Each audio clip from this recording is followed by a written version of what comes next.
घेराव पर पीसीसी अध्यक्ष बोले कि मेरे कांग्रेस परिवार के भाइयों और मेरे किसान भाइयों, भोपाल आओ और इस गूंगी, बहरी और निकम्मी सरकार को जगाओ। और अधिक जानकारी के लिए चलते हैं भोपाल से राजू प्रजापति, हमारे संवाददाता। जी राजू जी, मध्य प्रदेश कांग्रेस कमेटी के द्वारा जो विधानसभा का घेराव किन किन समस्याओं को लेकर किया जा रहा है?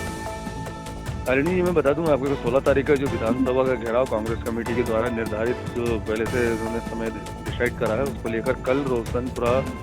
जवाहर चौक चौराहे से लेकर यहाँ पर विधानसभा घेराव किया जाता है, क्योंकि कल से मध्य प्रदेश विधानसभा का शीतकालीन सत्र प्रारंभ होने जा रहा है, जिसको लेकर कांग्रेस कमेटी ने पूरे मध्य प्रदेश के जितने भी किसान हैं और कांग्रेस कमेटी के जो पदाधिकारी उन सबसे आह्वान किया है और उन्होंने उनसे अपील की है। जीतू पटवारी जी ने, जो प्रदेश अध्यक्ष हैं कांग्रेस के, उन्होंने कहा है कि अधिक से अधिक संख्या में आए और प्रदेश की जो गूंगी बहरी सरकार है, जो किसानों को उनकी समस्याओं का निराकरण नहीं कर रही, क्योंकि उन्होंने जो संकल्प पत्र के अंदर जो वादे किए थे वो वादे पूरे नहीं किए हैं। इन सारी समस्याओं को लेकर प्रदेश कांग्रेस कमेटी के द्वारा कल विधानसभा घेराव किया जाएगा। जी, जैसा कि आपने कहा कि भारतीय जनता पार्टी के द्वारा जो संकल्प पत्र के अंदर जो बातें कही गई थी, क्या उनका पालन अभी तक नहीं किया गया? भारतीय जनता पार्टी ने जो लोकसभा विधानसभा चुनाव के अंदर जो संकल्प पत्र जो जारी किया गया था, उसके अंदर जो बताया गया था कि किसानों को जो है उनको एमएसपी के द्वारा जो मूल्य है उसका निर्धारित है। जैसे सोयाबीन की बात की जाए, दलहन की बात की जाए, तो सोयाबीन के जो रेट डिसाइड किए थे वो 4000 रुपये किए थे और इसकी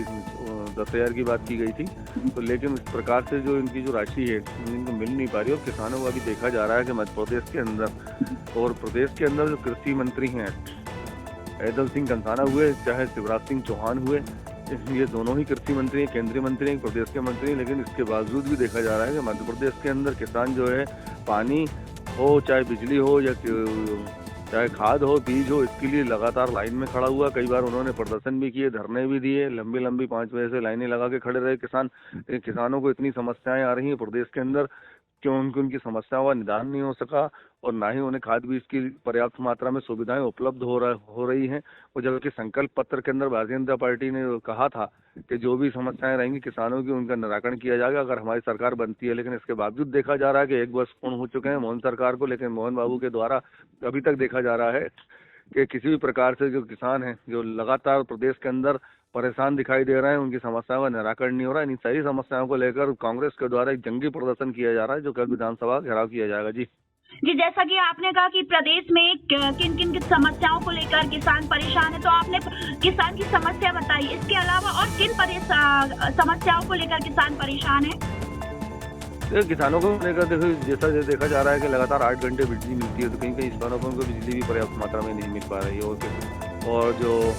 शिवराज सिंह चौहान के द्वारा लोकसभा के अंदर ये भी कहा गया था कि एमएसपी को लेकर हम बात कर रहे हैं, चर्चा कर रहे हैं, और देखा जा रहा है कि किसान जो है हरियाणा और पंजाब और इस तरफ का किसान देखा जा रहा है कि दिल्ली के अंदर भी कूच कर रहा है, वहाँ पर भी प्रदर्शन जारी है किसानों का। तो किसानों की जो समस्या है वो देश के अंदर ही नहीं, प्रदेश के अंदर सारी जगह समस्याओं से घिरा हुआ है किसान, लेकिन ये सरकारें हैं इस ओर ध्यान नहीं दे रही। इसलिए कांग्रेस पार्टी जो है विपक्ष की भूमिका निभाते हुए कल विधानसभा का घेराव करेगी और इस बात को उजागर करेगी कि जो संकल्प पत्र के अंदर जो घोषणा की थी भारतीय जनता पार्टी ने, इसके अलावा अगर किसान के अलावा अगर दूसरी बात की जाए तो उन्होंने 3000 रुपये लाडली बहना की बात की थी, तो 3000 रुपये पे भी लाडली बहना भी नहीं पहुंच पाई है। 1250 रुपये पे लाडली बहना अटकी हुई है और देखा जा रहा है कि जो लाडली बहना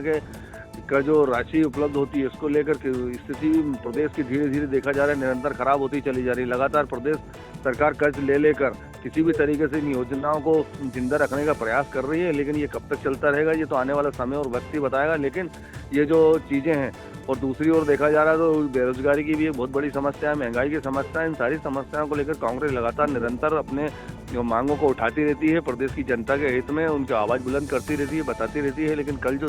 विधानसभा का घेराव है उसको लेकर देखा जा रहा है कि बड़ी व्यापक तैयारी की है कांग्रेस ने। कई स्थानों से पदाधिकारी पहुंचेंगे, विधायक रहेंगे, मंत्री, इनके जो पूर्व मंत्री हैं वो रहेंगे और पदाधिकारी रहेंगे, और साथ साथ जो किसान हैं वो किसान भी भारी मात्रा में पहुंचने की संभावना देखी जा रही है कि एक बहुत बड़ा और विशाल और सभी प्रदेशवासियों, सारे हमारे कांग्रेस जन, वरिष्ठ जन, आप सबको सर्वविदित है कि 1 वर्ष पूर्व कांग्रेस पार्टी चुनाव में विजयी नहीं हो पाई और भारतीय जनता पार्टी ने एक संकल्प पत्र प्रदेश के सामने दिया था, जिस संकल्प पत्र की भावना थी कि 3100 धान के दाम मिले, जिसमें 2700 गेहूं के दाम मिले, जिसमें 3000 बहनों को मिले, जिसमें 450 रुपये का महंगाई को देखते हुए गैस सिलेंडर मिले। अभी 6,000 रुपया कुंटल किसानों के बेटों ने सोयाबीन की बात की है, उस पर भी कृषि मंत्री और प्रधानमंत्री के अलग अलग वक्तव्य थे, देश के कृषि मंत्री के। तो ये सब बातें, 6,000 किसान को सोयाबीन का दाम मिले, 10,000 रुपया कम से कम दलहनों के भाव हो, जिसमें सरसों भी सम्मिलित हो। ये कांग्रेस पार्टी जिसने एक सच्चे और अच्छे निर्भीक विपक्ष की भूमिका के साथ अपना योगदान देने की पहल, नया अध्याय लिखने की कोशिश की है। पर फिर से मैं आप सबसे आग्रह करता हूं, प्रार्थना करता हूं कि यह विधानसभा का घेराव इस प्रदेश की गूंगी बहरी सरकार को, जो मोहन भैया इवेंट करके अपना काम चलाना चाहते हैं, अपनी छवि सुधारना चाहते हैं, स्थापित होना चाहते हैं, काम नहीं करना चाहते, इसके लिए हमारा दायित्व है कि हम इस सरकार को सही दिशा में ले जाएं और उसके लिए अपनी भूमिका निभाएं। तो मैं फिर से आप सबसे आग्रह कर रहा हूं कि कल 16 तारीख को 11 बजे जवाहर चौक हम सब परिवार के लोगों को निमंत्रण दे रहा हूं कि कोई चूके नहीं, कोई छूटे नहीं। सारे किसान भाई, ये आपकी लड़ाई है और आपकी लड़ाई में आप योगदान नहीं दोगे तो फिर ताकत कैसे बनेगी। मैं फिर से सबसे प्रार्थना करता हूं कि आप सब भोपाल पधारें और सरकार इस सोई हुई गूंगी बहरी निकम्मी सरकार को जगाए। धन्यवाद। भारत माता की जय। जय जवान जय